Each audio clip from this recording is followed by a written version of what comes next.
In this video, we are going to tackle one of the most frequent and annoying problems you can get with your dropshipping business, which is a lot of add to carts and a lot of traffic, but no sales. So we're going to cover in this video the #1 solution that you can do right now today in minutes that can solve this problem and get you an avalanche of buyers as soon as you implement it. What is poppin', everybody? So Ethan Dobbins back with another video on how you can tackle one of the most frequent problems out there, the high traffic, the high add to cart, but no sales. And this is something that I've actually recently been dealing with on some of my stores. I know, shocker. I actually have to deal with some of these problems, and so are a lot of my students. So I do want to sort of address this in this video, all the different fixes that you can make today to increase your conversion rate, because there's a lot of underground tactics that not a lot of people are sharing. So you know what, guys? Let's get into it right now and talk about how I was able to overcome high add to carts, but little sales. Now, this problem is very multifaceted. You have to understand what's sort of going wrong because it's different for everybody else. So my situation might be different than yours. Now, for me, the solution for high add to carts but low sales was changing up who I marketed to, because I noticed I was getting a lot of traffic and a lot of add to carts, but the people weren't buying. So I took a look at the gender, I took a look at the location, I really broke it down, and I realized, I'm getting a lot of people that are adding to cart that are 18 to 24. Maybe they don't have a lot of money, so maybe I shouldn't be advertising to them. Maybe I should do in my targeting 24 to 65, and maybe a specific gender is adding to cart a lot but not buying. So you got to really break down the data and look at who are you targeting. You really got to break down the data and understand who is your target market, because in the beginning you might miscalculate this. Even the best do it. I've had situations where I thought a product would be specifically for one gender or for a certain age group, and it didn't actually end up being the case. So a lot of the times you just have to break down the data and understand, okay, I'm doing worldwide targeting and I'm advertising to maybe like the Czech Republic and second world countries, and they're not really buying, but they're adding to cart. So maybe I should stop putting my money advertising to people that don't have a lot of disposable income and just focus that budget on US, UK, Canada, Australia, places where they have more money. So you really have to break down the data and understand who's buying right now. So first, take a look at your customers that you got already and say, okay, then go back into your Facebook ads and start narrowing down your ad sets. In the beginning, you're going to make it very broad. You'll do worldwide targeting. You'll have the age 16 or 18 to 65 plus. But once you get some data and you have a decent feel for what your target market is, narrow it down. Go from 18 to 65 to 18 to 30. Narrow it down by gender. Narrow it down by placement. The only reason why you're so broad in the beginning is because you have to figure out what pockets are working the best. When I put $5 into 18 to 30, what are my results? When I put $5 into 30 to 65, what are my results? And once you're able to evaluate that,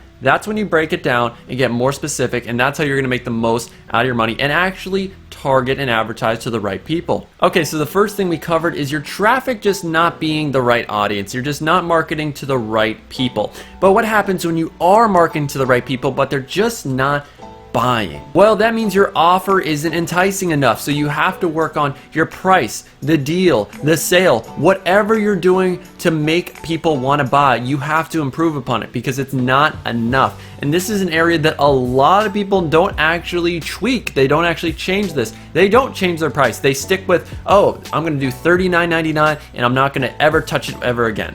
And that's so stupid, because if you're not getting good results and you're not getting a lot of conversions, that probably means, okay, your price is too high, or the deal that you're offering just isn't enticing enough. There is a variety of different things you can do with your offer. You can do buy one, get one free. You can do buy one, get 50% off. There's discount upsell apps on Shopify that you can use to implement all these different things to improve upon your offer and make people convert. And a lot of the times you do want people to buy more than one item. That's how you increase your average order value. So if you can't come up with a good deal, guys, you're gonna get a bunch of looky-loos that look through your window and be like, oh, that's cool. Let's go in that store right now and try on those clothes, but never actually buy them. And that's the worst people to attract to your business. The looky-loos that have no money. Get out of my store. I don't want you here. Now, if you want to learn more about how to market and make people buy right now and increase your conversion rate, I actually posted a whole video on marketing and copywriting that you can check out. If we go, I think up here, top right corner in the cards,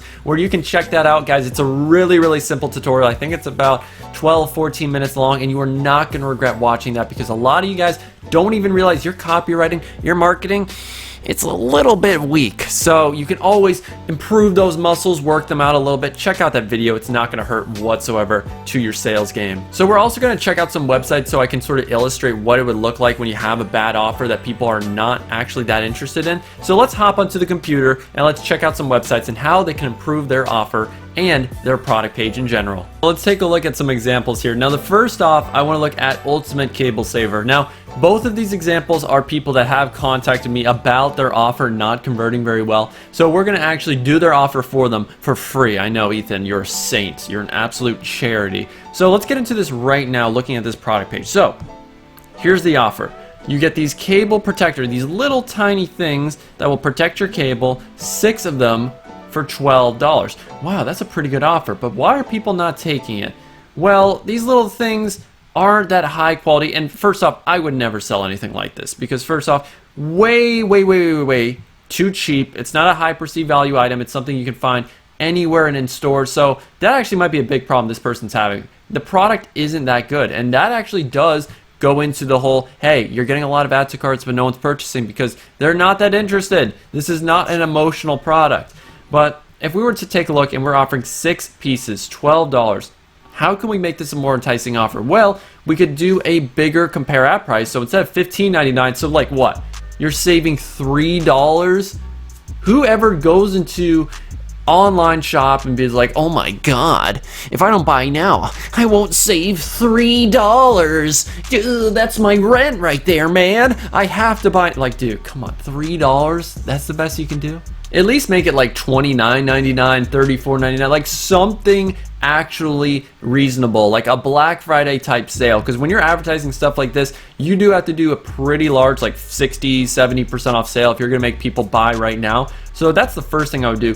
Also, you could totally do buy one get 50% off. So buy 1 pack of 6 and then get your second pack of 6 50% off. So you can get 12 of these for $20 or something along those lines. So maybe $12, half of that. Yeah, well, that's exactly, so $19 basically. So yeah, that's a really good, better offer that I think most people would like a lot more than just, okay, 6 for $13. Like, that's so boring. You gotta improve that offer. You gotta spice it up a little bit. And when we look at the product description, like, just moving myself aside here, there's no urgency. There's no reason why we should take this offer now. Hey, have you ever noticed that your chargers tend to break in roughly the same area each time? Is that really that emotional? Not really. It does talk about a problem a little bit, like, oh, you notice that your chargers are breaking all the time. Are you tired of flimsy chargers that are constantly breaking? Are you tired of constantly going to the store and having to buy a new charger every couple of weeks? Well, that's a huge problem, obviously. And then you would sort of elaborate on why that's a big deal. You are right now spending hundreds every single year on brand new chargers that don't last. So what if you could keep your chargers lasting months without ever having to think about buying a replacement? Well, this is where the blah blah blah cable protector pads come in. So you can get 6 of these and they'll protect your cables and make them last months so that you can save money and save the headache and frustration of having to drive and spend your time shopping for brand new cables every single month. Now that is something that'll get people to buy. And then you can say you can get a whole year's worth of these cable protector pads when you do the buy one get one 50% off deal. So you get 12 of these, you can use one of these every single month. So for a whole year you can protect your cables for just $20. Imagine that, only having to spend $20 and no longer have to worry about ever buying a new cable because you always will have it protected. That is so much better than did you know you could increase your cable life, saving you time and money? Guys, talk about it, divulge a little more. Don't be so obvious. Like, guys, when you're writing a story, do you show or do you tell? I mean, this is like basic English. You know how your English teacher's like, you have to show, don't tell. Basically, that's always what they say. Don't tell them, show them why it's a good deal. Don't be like, yes, you save money. Literally talk about, oh, you'll save hundreds every single month because you're not constantly driving to the store replacing your cables every single time. You gotta be more descriptive. Like, guys, when you're writing product descriptions, you're selling. People don't buy with logic. They buy with emotions. And you guys know this. You hear all the cliches. You're on Instagram and you see all these quotes from famous people that are like, oh, people buy with emotions, blah, blah, blah. Why don't you actually apply it then? Apply it to your marketing. A lot of you guys want to be making 6-7 figures and your copy sucks. It's horrible. It's bland. It's boring. You wouldn't even buy from your own store. So what makes you think other people are going to do that? Step up your copy game and then you'll see some more sales. This is a big reason why a lot of you are seeing a ton of add to carts, ton of people on your website, but no one's buying. You're not actually hitting those emotional triggers. Sorry for that rant, guys, but I want you guys to be successful, and sometimes you need a little bit of tough love. Now, the final thing this person can do is add a sense of urgency. Why should I buy these now? Why? Give them a reason. Say, well, guess what?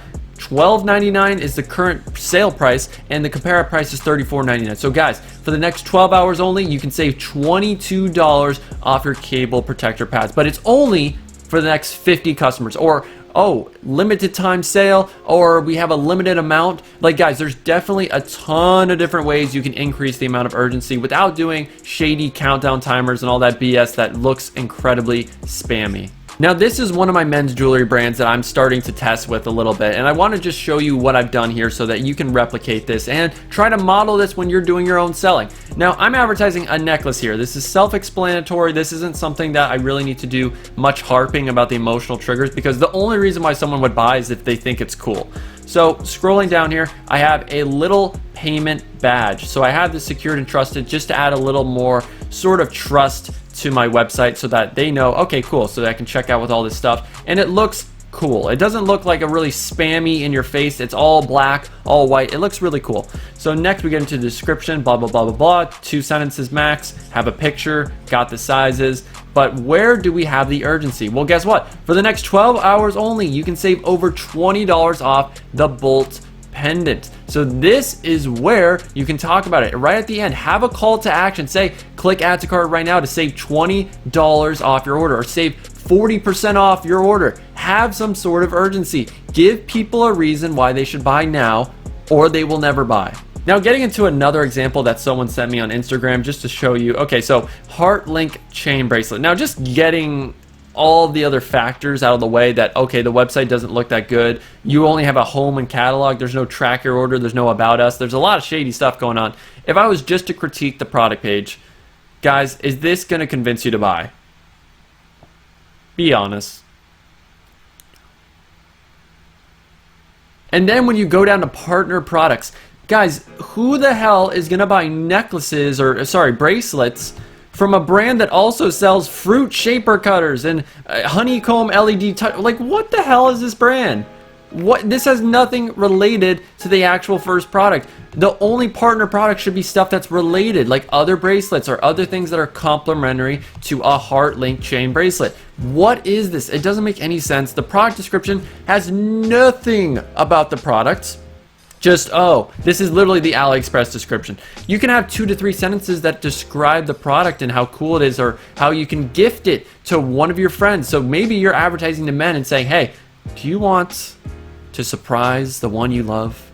Do you want to show your girl something special, or do you want to show them that you truly care? Like, somewhat, do something emotional. Not just this bullshit, oh, here's the bracelet type, it's chain and link. Oh my god, it's chain and link bracelets. Well, I'm sold. No, who the fuck says that? God, guys, some of you guys need so much help. Also, the name needs to be totally fixed. Like, why are you capitalizing the H and everything else is lowercase? Why is it, like, why is this a generic product name? If I look this up right now, I'm sure I could find this exact product, because it's so generic, this name. Ugh. It's horrible. So, guys, first off, your product description is the main way you're going to sell a product. If you are successfully driving traffic onto your product page, okay, that's great. That means your ad is working. But your product page also has to do its job. It has to sell the customer on why they should buy now, so have some urgency, but also talk about the benefits of your product, the emotional benefits, why they can save time, money, it improves your quality of life, it improves your relationships. What do people want? Then talk about that in your product. And I know a lot of you can't make that sort of, I guess, comparison, or that way, that connection really between, oh, my customer wants to show their partner they love each other, or that they love their partners. So this product can be the way, it can be the bridge to get to that goal, to that actual desire that they care about. They don't care about the bracelet. They don't give a shit about it. They care about what happens once they give the gift of the bracelet. They care about the reaction. They care about pleasing the one that they love. That's the only reason why someone would buy this. Now, another reason why you might be getting a lot of add to carts and a lot of traffic but no purchases is because people are getting to your checkout page and they notice a specific thing that really ticks them off. And yes, this is a cool app. You should definitely add this. It's a great little pre-upsell app. So I'm just going to add this because it's cool. But let's go to my checkout right now and I'm going to show you what I mean. So when I go to my checkout, first off, cool little header. So congratulations, you got free shipping. So when we go to my shipping, you notice there's this little section here, this discount code section. When people see that, what is your knee-jerk reaction? Well, it's like, okay, I need to go on Honey. I need to use some sort of app. I need to look up this website, then discount codes. Because if someone sees a discount code section and they're not using it, they're going to not buy because they feel like they could save some money. So a good thing that you can do to increase your conversion rate is in retargeting ads, giving people a discount code, or even in your cold traffic ads, you can give people discount codes. It's not an unheard of thing to do. A lot of brands will do first order discounts. So hey, save 10% off your first order by using code SAVE10 or whatever that is related to your brand. Because we all have that reaction when we see that discount code section. We feel like we're leaving money on the table. We're like some old ladies going into the grocery store and we're like, I have my coupons for these grapes. I was supposed to buy 2 get 1 free with my coupon. Like, you're trying to save money whenever you see that discount code section. And you know, when you use Honey, like, why do you think Honey is so freaking popular? Because whenever someone sees they can save money, they're gonna want to do it. So try to be pretty lenient, try to give out some discount codes, throw them here or there, and you're gonna notice an increase in your conversion rate. Now, another reason why people might be visiting your website and adding a cart but not actually buying is because they don't trust your brand whatsoever. So if we were to take a look at this website right here, look at this URL. myshopify.com. Are you serious? What year is this? What is this? 1993? Have URLs just been invented? You don't have the money to buy a custom domain. It costs $10. Like, come on. No reviews whatsoever. So I have no social proof or no one to actually refer to see if they actually liked their purchase. So if I see no one talking about their purchase, I'm less likely to want to buy. And then we get around here. Okay, so logo's not that bad. No track your order. That's a red flag right there. No track your order. There's no about us. I don't know anything about this brand. Why would I trust it when I know nothing about it? I mean, guys, there's just some basic stuff here. So guys, again, brand. Really need to focus on your branding, making sure that you look legit, and that goes down to your social media as well. If you don't have that many followers or not many likes on your posts, people are going to think you're sketchy. They're going to think you're a fly-by-night company. So get some followers, get some likes. When you're doing your product pages, make sure you're talking about the benefits, make sure you got your reviews, and make sure, for God's sake, you have better menus than this. Have a track your order, have an about us. Really try to make it as easy as possible for people to want to buy. And the final reason why you might be getting a lot of add to carts and traffic but no sales is your products is something people don't want. And oh my God, I think my room is haunted. But basically, yeah, that might be an actual reality. You have great marketing, you have a great product page, you have a great offer, you have a great price that's very reasonable, but people just aren't taking the deal. And a lot of times it does come down to, yeah, your product is just something that people don't want. And you might think in your head, in your subconscious, like, why won't you buy from me? This is such a great product. Don't you realize all the things it could do for you? But your customer is just a brick. They're like talking to a wall and they don't understand. And it's just not something they want. Maybe a different iteration of that product will sell better. But sometimes you can't just get too emotionally attached. If you're spending money and it's not working out, cut that product out of your life, move on to the next one. Because the fastest way to find your first winner or your next winner is by being efficient and testing as many products as possible. So I hope you guys enjoyed that video. That was really fun to film. I got to do a nice little rant, got my guitar in, a ghost also made an appearance. So, you know, this episode really had everything in it. But if you want to learn more about how to start your own profitable e-commerce business today, even if you're a complete beginner, you're on a budget, you know nothing about dropshipping, and you just want to learn step by step how to do this and have a coach that can actually teach you how to implement and be good at dropshipping, because a lot of people rely on courses and YouTube videos which teach strategies, but when you implement it, you don't know if you're doing good because you have no one giving you feedback. So if you want a coach, if you want a mentor, I would love to be that person, and all you have to do to see if you qualify for my coaching program is send me a DM on Instagram. DM me the word ecom on Instagram, and I'll see if you're a good fit for my coaching program, and if I believe I can help you out, I'll get you more details about that program. And my name is Ethan Dobbins, and it has been a pleasure getting to entertain and educate you at the same time. Remember one thing, everybody. Stay humble, and always, always, always, always, always, always do some freaking numbers.